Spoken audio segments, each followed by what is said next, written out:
Salute to Lucknow police. నిజంగా కూడా లక్నో పోలీసులందరికీ కూడా ఒక అమ్మాయిగా, ఫస్ట్ జర్నలిస్టు, ఛానలు, ఎనాలిసిస్ అన్ని పక్కన పెట్టేస్తే ఒక ఆడపిల్లగా నిజంగా నమస్కారాలు తెలియజేస్తున్నా. చిన్న పిల్లల జోలికి వస్తే నా కొడుకులని కాల్చి పడేయాలి. పసిపిల్లల్లో ఏం కనిపిస్తోందని చూస్తున్నారు. ఈ కామాంధులుగా మారే వాళ్ళని ఏం చెయ్యాలి అని ఆలోచించిన ప్రతిసారి గుండెల్లో ఎక్కడో బాధ. నిజంగా లక్నో పోలీసులు వ్యవహరించిన ఈ కేసులో వ్యవహరించిన తీరు మాత్రం చాలా చాలా చాలా నచ్చింది. ఏం జరిగింది అనేది తెలియాలి అనంటే ఈ ఆర్టికల్ మొత్తం చూడండి.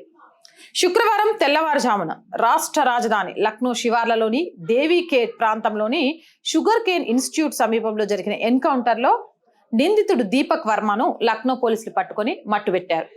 ఎవరు ఈ దీపక్ వర్మ, ఏం చేశాడు అనేది కూడా చెప్తాను, స్కిప్ చేయకుండా చూడండి. కొన్ని గంటల క్రితం ఇదే దీపక్ వర్మ అనే వ్యక్తి అలంబాగ్ మెట్రో స్టేషన్ కింద 2.5 ఏళ్ల పసిపిల్ల మీద అత్యాచారం చేశాడు. తనపై దాడి చేయడానికి ప్రయత్నించిన పోలీసుల బృందంపై కాల్పులు జరిపి తప్పించుకోవడానికి ప్రయత్నించాడు. దీంతో పోలీసులు కాల్పులు జరిపి అతన్ని చంపేశారు. శుక్రవారం తెల్లవారుజామున అలంబాగ్ మెట్రో స్టేషన్ కింద తల్లిదండ్రులతో కలిసి నిద్రిస్తోంది చిన్నారి. నిద్రిస్తున్న ఆ చిన్నారిని ఎత్తుకొని పోయి ఆ పిల్ల నోరు మూసి ఆ లిఫ్ట్ ఏరియా వైపు తీసుకెళ్లి తెల్లవారుజామున 2:30 ప్రాంతంలో ఆ పాపపై అత్యాచారం చేసిండు. తీవ్ర గాయాల కారణంగా బాలిక స్పృహ కోల్పోయింది. తర్వాత నిందితుడు ఆమె చనిపోయింది అనుకొని అక్కడి నుంచి వెళ్ళిపోయిండు. కానీ ఒక వికలాంగుడు చిన్నారి అపస్మారక స్థితిలో రక్తస్రావం అవుతుండడం చూసి సమీపంలోని నివాసితులకు మరియు ఆమె తల్లిదండ్రులకు సమాచారం అందించాడు. ఈ సంఘటన జరిగిన వెంటనే మెట్రో ప్రాంగణంలో 3:55 నిడివిగల సీసీటీవీ ఫుటేజ్ బయటకు వచ్చింది.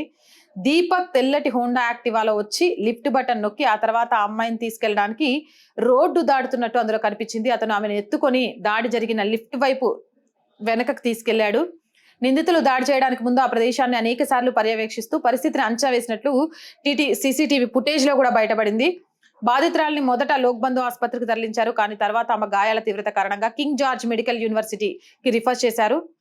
ఆమె ప్రైవేట్ భాగాలు బాగా దెబ్బతిన్నాయి. ఆమె పరిస్థితి విషమంగానే ఉందని డాక్టర్లు చెప్తున్నారు.